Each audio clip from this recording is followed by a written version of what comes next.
여기에 패스마스터 윤정환 감독이 이강인 선수를 어떻게 생각하는지 이야기한 내용이 재조명되고 있습니다. 이강인 선수는 현대 축구에서 부족한 플레이메이커들을 대체하며 독특한 선수로 주목받고 있다고 생각합니다. 대표팀 경기에서 그를 처음 봤을 때 그의 훌륭한 플레이에 감탄하며 놀랐습니다. 이강인 선수는 어려운 패스를 손쉽게 주어 경기를 컨트롤하며 멋진 플레이를 보여줬습니다. 패스를 통해 득점 기회를 만들고 그의 패스에는 강력한 임팩트가 있다고 생각합니다. 현대 축구에서는 생각하고 일단 보고 판단하는 시간이 축구에서 매우 길어지면 경기에서의 기회를 놓칠 수 있기 때문에 기술 향상을 위해 많은 노력과 경험이 필요합니다.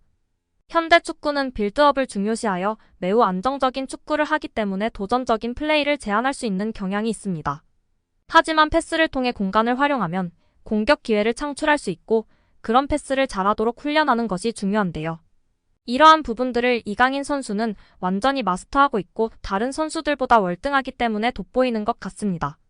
패스는 공간에 넣어줄지 발밑에 줄지 계산하여 판단하는데 뛰는 선수에게 발밑에 패스하는 것이 어렵고 복잡합니다. 파악과 계산을 통해 개개인의 선수 특성에 맞게 패스를 해야 하는 것이 훌륭한 패스라고 생각합니다.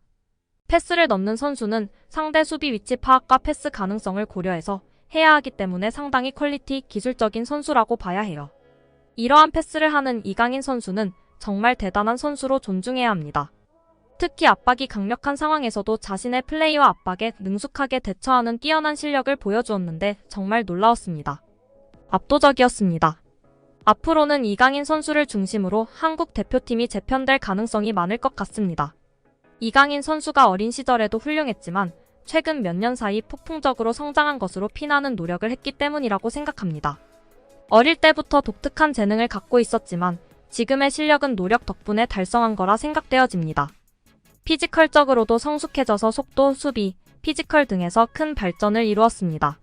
체력 향상을 위해 웨이트 트레이닝도 하며 몸에 힘이 붙어 가속력과 스피드가 향상되었습니다. 이제 스피드뿐만 아니라 힘과 게임 감각도 향상되어 뛸 수 있는 힘이 생겼습니다. 하지만 가장 중요한 것은 지속적으로 경기를 뛰면서 경기 감각과 실전 경험을 통한 기술적, 정신적, 경험적 성숙이 필요합니다. 등의 발언을 하며 이강인 선수에 대한 자신의 생각과 평가를 전했는데요. 이에 많은 팬들이 공감하며 지지를 보내고 있는 상황입니다. 정말 우리 이강인 선수는 현대 축구에서의 독특한 플레이로 차별화되어 있다는 생각입니다. 그의 패스 타이밍과 패스 궤적, 선택 등이 정말 번뜩이고 뛰어나다고 느끼고 있습니다. 최용수 감독은 이강인에 대해 걸출한 대단한 물건이라고 했습니다. 현역 시절과 비교했을 때 비슷한 선수를 찾아달라는 질문에 최 감독은 내 시절에는 그러한 선수가 없었다. 굳이 찾자면 고종수, 윤정환, 일본의 나카무라 슌스케를 들 수 있다며 안정감 있게 경기 운영을 하는 면이 닮았다고 밝히며 화제가 되기도 했습니다. 윤정환 감독은 이강인에 대해 제대로 경기를 본 것은 국가대표팀 경기가 처음이었다. 엄청난 퍼포먼스였다. 경기장 모든 선수를 통틀어 이강인밖에 보이질 않았다. 고 발언했습니다. 이전의 패스마스터로서 이강인의 패스에 대한 평가 질문에는 현역의 나보다 나은 것 같다. 패스는 노력이 아닌 감각과 재능이다라고 발언하기도 했습니다. 여기에 이강인의 활약에 고무된 김도훈 감독은 공개적인 자리에서 특급 칭찬을 날리며 화제가 되고 있습니다. 지난 9일 김 감독은 국내 매체와의 인터뷰에서 이강인의 이름을 직접 언급했습니다. 김 감독은 이강인은 솔직히 계속 칭찬을 해줘야 하는 선수라며 축구 선수로는 최고의 테크니션이라고 생각한다라고 말했습니다. 이어 오른발, 왼발 가리지 않고 모든 플레이가 탁월하다라며 메시가 뛰는 모습을 보는 것만으로도 영광이라고 느낀 적이 있는데 이강인 그리고 손흥민 역시 동시대에 볼 수 있다는 게 자랑스럽다라고 덧붙였습니다. 그러면서 이강인이 마음적으로 힘든 부분이 많았기에 우리가 그를 보호하고 보듬어줘야 한다라고 강조하며 팬들의 공감과 지지를 받고 있습니다. 여기에 최근 볼만찬 기자들 유튜브 채널에서 한국 축구의 레전드 고정훈 김포 감독님의 극찬이 화제가 되고 있습니다. 손흥민 선수는 말할 것도 없이 최고다. 프리미어리그에서 그렇게 활약하고 득점왕을 한다는 것은 정말 믿을 수 없는 일이다. 그리고 요즘 눈에 띄는 선수가 이강인이다. 작년까지만 해도 저 피지컬로 과연 유럽에서 살아남을 수 있을까라는 생각이 강했던 선수였다. 올해 그의 퍼포먼스를 보면서 완전히 생각이 바뀌었다. 정말 최고다. 기술이 최고인 것은 물론 눈빛이 다르다. 악발이 근성이 있다. 기질이 승부욕이 장난이 아니다. 저런 모습을 특히 배우라고 선수들에게도 이야기하고 있다.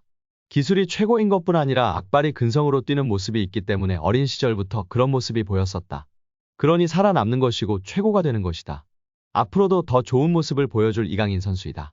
라며 극찬했습니다. 옆에 있던 축구 전문 기자들도 레알과의 경기에서도 주눅들지 않고 자신의 퍼포먼스를 보여주고 라모스에게도 강하게 태클하는 등 승부욕과 감독님이 말한 근성, 기질이 보였던 것이 정말 대단한 것 같다. 레전드분들이 다들 이강인을 언급하고 극찬하고 있다며 동조하였습니다. 여기에 문화체육관광부가 본격 대한축구협회 감사에 돌입한 가운데 홍명보 축구대표팀 감독 선임 과정에서 명백한 하자가 나올 경우 초유의 극단적인 조치가 나올 가능성도 있는 것으로 보입니다. 지난 12일부터 본 감사에 돌입한 문체부 관계자는 국내 매체 오센과의 통화에서 홍 감독 선임 과정에서 불거진 논란과 함께 그 절차가 제대로 진행됐는지 중점적으로 살펴볼 것이라고 밝히면서도 명백한 하자가 있을 경우에는 극단적인 조치가 나올 수도 있다고 밝혔습니다. 이 관계자는 극단적인 조치에 대해 대표팀 감독 선임을 원천적으로 무효화하는 것을 말한다고 설명했습니다. 한마디로 협회가 홍 감독을 대표팀 사령탑으로 선임하는 과정에서 절차 규정을 위반했다고 결론 내릴 경우 초유의 대표팀 감독 선임 취소 사태가 벌어질 수 있다는 말입니다. 다른 문체부 관계자도 실질적으로 감독 선임을 무효화한다는 것은 쉽지 않을 것 같다. 감독 선임을 다시 돌릴 수는 없지 않겠나면서도 기초조사 과정에서 문제가 발견돼 감사의 필요성이 나왔다. 그렇지 않았다면 감사에 나서지 않았을 것이라고 가능성을 열어뒀습니다. 중요한 것은 그만큼 문체부가 축구협회 관련 사안을 중요하게 생각하고 있다는 것입니다. 정치권까지 눈여겨보고 있는 만큼 이번 감사를 통해 국민들이 납득할 수 있는 결과물을 내놓겠다는 의지가 강한 상태입니다. 더구나 문체부는 최근 2024 파리올림픽 금메달리스트 안세영의 대한배드민턴협회 저격 발언을 계기로 체육 정책을 새롭게 다듬는 것은 물론 개혁할 수 있는 적기라며 각 종목협회를 대상으로 체질 개선에 나서겠다는 의지를 보여주고 있습니다. 하지만 문체부의 감사 속도는 더디게 진행되고 있는데요. 당초 감사에 성실히 임하겠다고 밝혔던 축구협회지만 정작 감사가 시작되자 문체부의 자료 제출 요청에 제대로 응하지 않고 있습니다.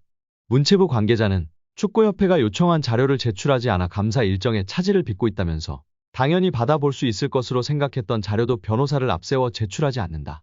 적극 협조한다는 말이 무색하다고 지적했습니다. 문체부는 위르겐 클린스만 감독, 홍명보 감독과의 계약서 내용에 대해 비밀 유지 조항 등의 이유로 자료 제출을 거부하는 것은 어느 정도 이해할 수 있다는 입장입니다.